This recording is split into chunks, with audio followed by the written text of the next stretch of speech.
एक बार फिर से आप सभी का स्वागत है। हम अध्ययन कर रहे हैं नीति वचन की पुस्तक का और अब समय है कि हम उसके 19वें अध्याय चौथे वचन से आगे का अध्ययन करें। मेरे प्यारे भाई बहनों, चौथे और सातवें वचन को हम मिलाकर के अध्ययन करेंगे। पांचवा और छठा वचन हम स्किप करेंगे, आप पढ़ करके ही इसे समझ सकते हैं। चौथे वचन में लिखा है, धनी के तो बहुत से मित्र हो जाते हैं, परंतु कंगाल के मित्र भी उससे अलग हो जाते हैं। जब निर्धन के सब भाई उससे पैर रखते हैं तो निश्चय है कि उसके मित्र उससे दूर हो जाएं। वह बातें करते हुए उनका पीछा करता है, परंतु उनको नहीं पाता। मेरे प्यारे भाई बहनों, संसार का ये कटु सत्य है, ये कड़वा सच है कि जो गरीब होता है, जो निर्धन होता है, उसके अपने भाई, अपने रिश्तेदार, यहां तक कि उसके मित्र भी उसे छोड़ करके चले जाते हैं। और जो धनवान होता है उसके पास बहुत सारे मित्र होते हैं, बहुत सारे रिश्तेदार उसके आगे पीछे घूमते रहते हैं, और वो निर्धन व्यक्ति उनके पीछे पीछे जाता है, उनको अपना मित्र बनाने की कोशिश करता है, लेकिन वो उससे दूर भागते चले जाते हैं, क्योंकि उन्हें लगता है कि भाई ये तो गरीब है, इससे हम क्या फायदा उठाएंगे, उल्टा ये हमसे कुछ ना कुछ उधार मांग लेगा। तो निर्धन व्यक्ति से उसके भाई लोग, उसके दोस्त लोग ऑटोमेटिकली अलग हो जाते हैं, लेकिन जो धनवान होता है उसके आगे पीछे आप देखेंगे कितने सारे दोस्त, कितने सारे रिश्तेदार बने रहते हैं।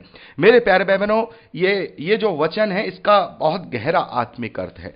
जिस प्रकार से दुनियावी चीजों में हम देखते हैं, वैसे ही उसके अपोजिट आत्मिक बातों में भी वो बातें पूरी तरह से लागू होती हैं। और हम जानते हैं कि आत्मिकता में निर्धन होना और आत्मिकता में धनवान होना क्या होता है। मेरे प्यारे भाई बहनों, जो लोग आत्मिक धन के धनवान होते हैं, विश्वास के धन से धनवान होते हैं, तो उनके बहुत सारे मित्र बन जाते हैं। और वो मित्र कौन है मेरे प्यारे भाई बहनों? वो मित्र कौन है? पवित्र आत्मा की सहायता के द्वारा हमें वो मिलता है हमें प्रेम, आनंद, शांति और धीरज। मेरे प्यारे भाई बहनों, एक मित्र से, एक दुनियावी मित्र से हम क्या एक्सपेक्टेशन करते हैं कि भाई हमारे साथ उनका प्रेम बना रहे, उनके संग मिलेंगे, हमें उनके प्रेम से हमें आनंद होगा, उनके साथ संगति करेंगे तो आनंद मिलेगा। भाई दोस्त के साथ बैठे हैं, अपने दोस्तों के संग बातचीत कर रहे हैं, और कभी परेशानी आएगी तो हमें वो शांति देंगे, ढांढस देंगे, हमें धीरज देंगे, हमारा साथ देंगे। यही तो एक मित्र और अपने भाइयों का काम होता है।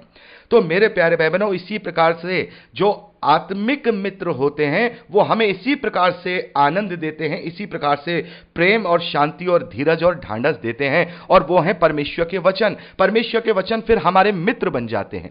पवित्र आत्मा की सहभागिता हमारे लिए एक मार्गदर्शक, एक सहायक का कार्य करती है। जैसे दोस्तों की संगति में हमें प्रेम और आनंद की अनुभूति होती है, वैसे ही आत्मिक धनवान के जीवन में वचनों के द्वारा प्रेम और आनंद की अनुभूति यानी कि महसूस होना होता है। हमें वचन के द्वारा प्रत्येक विपरीत परिस्थितियों में, हर एक हमारे जीवन की परेशानियों में हमें शांति मिलती है। ये आत्मिक धन के द्वारा मिलती है। मेरे प्यारे भाई बहनों, जो आत्मिक धन से निर्धन होता है वो अपने जीवन में प्रेम ढूंढता रहता है, लेकिन उसे प्रेम कहीं नहीं मिलता। वो अपने जीवन में आनंद ढूंढता रहता है, टेम्परेरी आनंद ढूंढता रहता है, दुनियावी आनंद ढूंढता रहता है, लेकिन उसे सच्चा आनंद प्राप्त नहीं होता। एक जो आत्मिक रीति से जो निर्धन व्यक्ति है, गरीब व्यक्ति है, वो अपने जीवन में शांति ढूंढता रहता है, लेकिन शांति के नाम पर उसका कोई मित्र नहीं होता। उसमें ना ही धीरज, ना ही कोई उसे ढांढस देने वाला होता है। दुनियावी रूप से जो उसके दुनिया के लोग या दोस्त हैं उसे ढांढस जरूर दे सकते हैं, लेकिन असली ढांढस उसे नहीं मिलता। वो निराशा में पड़ा रहता है, उसके पास कोई उपाय नहीं होता। लेकिन जो लोग धनवान हैं, जो लोग आत्मिक धन से धनवान हैं, उनके पास ये सारी चीजें होती हैं। उनके पास सुकून की नींद होती है, उनके पास इज्जत है, उनके पास वचन का प्रेम, आनंद, शांति और धीरज है, और पवित्र आत्मा की मार्गदर्शन है, और सबसे बड़ा हमारा सच्चा मित्र हमारा प्रभु यीशु मसीह है। तो मेरे प्यारे भाई बहनों, ये सारी बातें लिखी हुई दुनियावी तरीके से हैं, लेकिन ये आत्मिक रूप से भी लागू होती हैं। तो हम जब आत्मिक रूप से धनवान बनते हैं तो ये सारी चीजें हमारे अंदर ऑटोमेटिकली दिखाई देने लगती हैं, और ये सब एक मित्र के भांति हमारा जो आत्मिक जीवन है उसको संवारने में हमारा साथ देते रहते हैं। तो मेरे प्यारे भाई बहनों, आगे बढ़ते हैं, आगे बढ़ेंगे। हम 8वें और 9वें वचन को हम स्किप करेंगे, आप अपने आप से पढ़ के समझ सकते हैं। हम 10वें वचन की ओर जाएंगे। 10वें वचन में लिखा है, जब सुख से रहना मूर्ख को नहीं फबता, तो हाकिमों पर दास की प्रभुता करना कैसे फबे। तो यहां फबता क्या है? फबते का जो मतलब है, फबता शब्द है, उसका मतलब है सूट करना या सूटेबल होना। तो इसे हम इस तरीके से सामान्य और इंग्लिश भाषा में पढ़ेंगे, जब सुख से रहना, आनंद से रहना किसी मूर्ख पर सूट नहीं करता, तो हाकिमों यानी राजा पर उसके गुलाम का राज करना या रूल करना कैसे सूटेबल हो सकता है। तो मेरे प्यारे भाई बहनों, यहां पर यह बात की जा रही है कि जो व्यक्ति जिस योग्य नहीं होता, अगर उसको वो पालेगा तो उसके लिए वो सूटेबल नहीं है। मूर्ख कभी सुख से नहीं रह सकता। ये अनोना है कि जो मूर्ख है यानी जो परमेश्वर के विरोध में है, परमेश्वर का जो विरोध करने वाला है, उसका डरवैया नहीं है, वो सुख से रहने पाए। दुनियावी सुख सुविधाएं तो उसके पास बहुत सारी हो सकती हैं, बहुत सारी बातें उसके पास हो सकती हैं, लेकिन कभी भी उसके पास वो आनंद नहीं रहेगा, उस पर वो सूट करेगा ही नहीं, उस पर वो सूट करेगा नहीं। मेरे प्यारे भाई बहनों, जो धर्मी लोग होते हैं, जो धर्म के धनवान लोग होते हैं, जो बुद्धिमान लोग होते हैं, वो कम चीजों में भी बड़ा आनंद करते हैं, बहुत कम चीजों में भी बड़े सेटिस्फाइड हो जाएंगे। चाहे उनके घर में किसी भी प्रकार का कोई भी व्यंजन बने, वो बड़े ही स्वादिष्ट तरीके से उसे खाएंगे, परमेश्वर का आनंद करेंगे। लेकिन मैं देखता हूं बहुत सारे ऐसे लोग हैं जो परमेश्वर से दूर हैं, वो अच्छे से अच्छा भी अगर खा रहे होते तो उन्हें उनमें स्वाद नहीं आता, सेटिस्फाइड नहीं होते, अरे इसमें ये कमी थी, उसमें ये कमी थी। हजारों रुपया खर्च कर देंगे लेकिन उन्हें आनंद नहीं आएगा। लेकिन जो धनवान, जो आत्मिक रूप से धनवान है, वो दुनियावी कम पैसों में भी बड़ा आनंद उठा लेता है, छोटी छोटी बातों में वो आनंद उठा लेता है, छोटी छोटी बातों में उसे शांति और आनंद की अनुभूति हो जाती है। तो मेरे प्यारे भाई बहनों, ये यहां पर जो सुलेमान है वो यही कह रहे हैं कि जिस प्रकार से एक हाकिम पर उसके दास का राज्य करना या रूल करना सूटेबल नहीं लगता, अच्छा नहीं लगता, कि एक दास जिस योग्य नहीं है और वो हाकिम पर राज कर रहा है, वैसे ही मूर्ख जो सुख से रहे उस पर वो फबता नहीं, उस पर वो सूट नहीं करता, उससे वो सुख सूट ही नहीं करेगा, वो उसमें वो उस सुख को जान ही नहीं पाएगा। उस सुख को जानने के लिए पहले आत्मिक धन का होना बहुत जरूरी है। तो आगे बढ़ते हैं मेरे प्यारे भाई बहनों, 13वें और 14वें वचन को, यहां हम 11वें 12वें वचन को स्किप करेंगे, आप अपने आप से पढ़ लीजिएगा। 13वें और 14वें वचन को हम मिला करके पढ़ेंगे मेरे प्यारे भाई बहनों। यहां लिखा है, मूर्ख पुत्र पिता के लिए विपत्ति ठहरता है और पत्नी के झगड़े रगड़े सदा टपकने के समान हैं। घर और धन पुरखाओं के भाग से, परंतु बुद्धिमती पत्नी यहोवा ही से मिलती है। मेरे प्यारे भाई बहनों, इस वचन को हम दुनियावी रूप से अच्छी तरह से देख सकते हैं कि जो मूर्ख पुत्र होता है वो पिता के लिए हमेशा विपत्ति ठहराता है, वो हमेशा उसको कहीं ना कहीं परेशान करता रहेगा। और घर में जो पत्नी होती है, अगर वो झगड़ने वाली हो, रगड़ने वाली हो, तो वो हमेशा आपको क्लेश में डाली रहेगी, आपको टेंशन रहेगी, अरे आपको अच्छा नहीं लगेगा, आप बिल्कुल परेशान रहेंगे। यहां पर ये बिल्कुल दुनियावी फैक्ट यहां पर लिखा है कि जो अगर बेटा खराब निकला है, मूर्ख है और किसी काबिल नहीं है, तो हमेशा वो पिता जो है, वो पुरुष हमेशा परेशान रहेगा, हमेशा टेंशन में बना रहेगा। पत्नी खराब होगी तो भी वो टेंशन में बना रहेगा, लड़ने झगड़ने वाली रहेगी, क्लेश करने वाली होगी। और आगे लिखा है, पैसा तो पुरखाओं के भाग से मिल जाता है, लेकिन बुद्धिमती पत्नी यहोवा से ही मिलती है। तो कई बार हमें ऐसा लगता है कि यहां पत्नी के विषय में बात की जा रही है कि पत्नी परमेश्वर की ओर से मिलती है। बिल्कुल, यह पत्नी के विषय में भी बात की जा रही है कि अगर एक विश्वासी है, कोई विश्वासी जन है, तो हो सकता है उसे अपने पूर्वजों से बहुत सारा धन दौलत विरासत में मिल जाए, लेकिन एक सुख जो है वो परमेश्वर की ओर से मिलेगा। तो पत्नी यहां पर एक सुख को दिखाती है। यह पत्नी ऐसा नहीं है कि हम ये कहें कि भाई किसी विश्वासी के घर में कोई कलेश वाली पत्नी आ गई है तो हम कहें तो परमेश्वर ने मुझे आशीष नहीं दी। यह पत्नी का उदाहरण नहीं है। पत्नी को हम लेकर, यह एक दुनियावी उदाहरण है पत्नी के रूप में। जिस प्रकार से एक अच्छी पत्नी हम अपने आप से नहीं ले सकते, वो परमेश्वर की ओर से ही हमें मिलेगी, हमारी किस्मत में होगी, परमेश्वर ने हमारे लिए रखा होगा, तभी हमें धन्यवादी के साथ वो पत्नी मिलेगी जो हमें सुकून से बड़े ही आनंद के साथ वो हमारा जीवन जिए। तो यहां कहने का जो तात्पर्य है वो ये है कि रुपया पैसा तो हमें मिल सकता है, कमाने से भी मिल सकता है, हमारे पुरखों के भाग से भी मिल सकता है, रुपया पैसा तो हमें मिल सकता है, लेकिन उस रुपया पैसे से हम अपने सुख को और आनंद को नहीं ले सकते, प्राप्त नहीं कर सकते।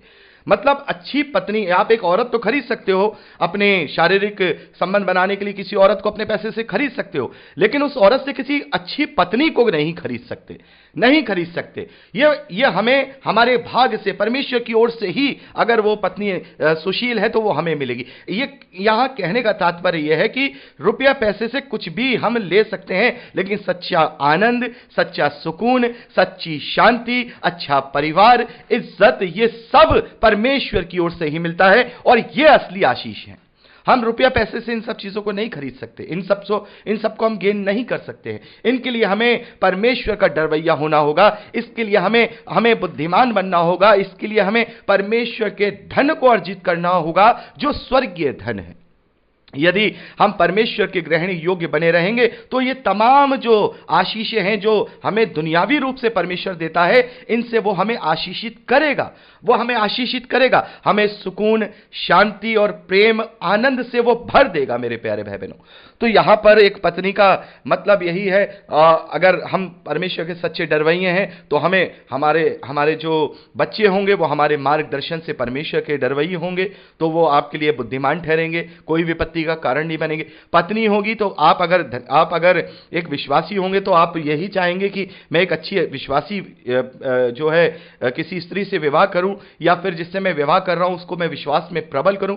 तो जब दो विश्वासी एक साथ तीसरी धागे के साथ मिलकर के बढ़ते हैं तो तब उनका रिश्ता और मजबूत, आनंद और प्रेम के साथ हो जाता है।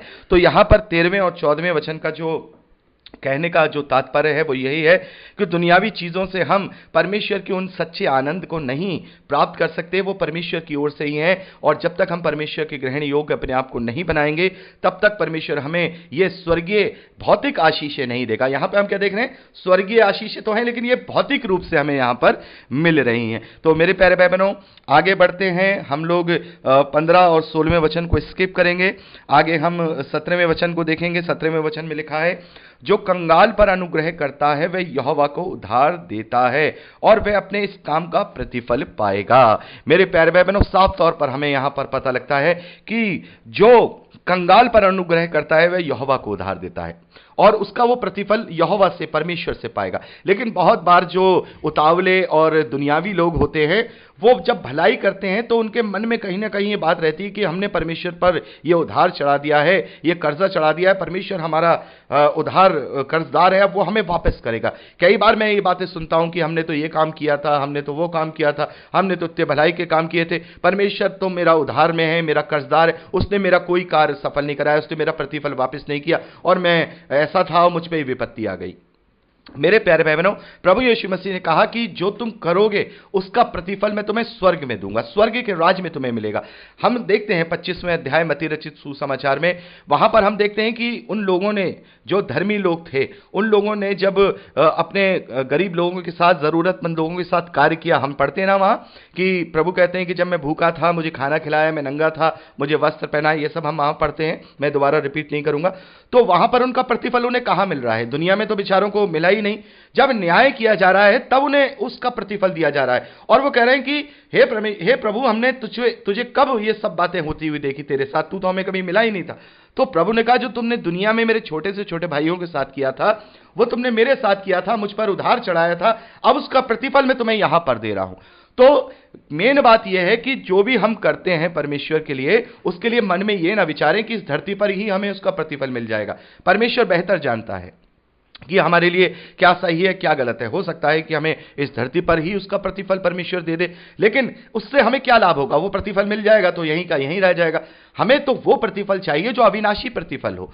तो जो भी हम परमेश्वर के लिए कार्य करते हैं, जो भी हम परमेश्वर के राज्य के लिए खर्च करते हैं, शरीर के रूप से, धन के रूप से, समय के रूप से, उसका प्रतिफल की जो इच्छा है वो हमें इस धरती के लिए नहीं रखनी है। हमें उस इच्छा को अनंत जीवन के लिए रखनी है, क्योंकि वहां जो प्रतिफल मिलेगा वो असली प्रतिफल होगा और वो अविनाशी प्रतिफल होगा। तो मेरे प्यारे भाई बहनों, इस प्रकार से यहां हम 17वें वचन को भी अध्ययन करते हैं। 18वें वचन में पढ़ते हैं, जब तक आशा है तो अपने पुत्र की ताड़ना कर, जानबूझकर उसको मार ना डाल। मेरे प्यारे भाई बहनों, यहां पर एक दुनियावी शिक्षा दी जा रही है कि भाई जब तक तुझे उम्मीद है कि तेरा बेटा सुधर सकता है तो तब तक उसको ताड़ना दे। और ताड़ना दे, और अगर तुझे ऐसा लगे अब ये नहीं सुधर सकता, उसे छोड़ दे अपने हाल पे, उसे मार मत डाल। तो ये तो दुनियावी सीख है, लेकिन हमें यही मेन जो क्वालिटी है वो अपने पिता में देखते हैं, अपने पिता परमेश्वर में देखते हैं, कि वो जब तक हमें ताड़ना देता है, जब तक उसको उम्मीद रहती है कि हम सुधर सकते हैं। लेकिन जिस वक्त उसने ये देख लिया कि अब इसके अंदर कोई उम्मीद नहीं है, अब इसने पूरी तरह से शैतान को अपने आप को शैतान के अधीन कर लिया है, तब परमेश्वर भी उसे ताड़ना छोड़ देता है, ताड़ना देना छोड़ देता है और उसे छोड़ देता है। फिर शैतान उसे अपने कब्जे में लेकर के दुनियावी धन दौलत ये सारी चीजें उसे दे देता है, ताकि वो फिर कभी परमेश्वर की ओर ना फिरे, बल्कि उल्टा यहां परमेश्वर ने उसे छोड़ा होता है। रोमियो की पत्री उसका पहला अध्याय, हम उसके 28वें वचन में पढ़ते हैं कि जब उन्होंने परमेश्वर को जानना और पहचानना ना चाहा, तो परमेश्वर ने भी उनके निकम्मे मन पर छोड़ दिया कि वो अनुचित रीति से काम करें। तो मेरे प्यारे भाई बहनों, जब तक परमेश्वर को आशा रहती है, तब तक वो अपने पुत्र पर ताड़ना करता है, और उसके बाद जब उसे लगता है कि अब मेरे हाथ से निकल गया, अब ये शैतान का पूरी तरह से संतान बन चुका है, तो परमेश्वर भी उनके निकम्मे मन पर उन्हें छोड़ देता है। तो मेरे प्यारे भाई बहनों, यहां पर हमने 18वें वचन तक का अध्ययन कंप्लीट किया है, और अब हम 19वें वचन से आगे का अध्ययन अब हम परसों करेंगे। तो प्रभु आप सबको बहुत आयत की आशीष दे, अपने वचन में दृढ़ करे, यीशु के सामर्थ्य और पवित्र नाम में आमीन। Praise the Lord. जय मसीह की। खुश रहिए।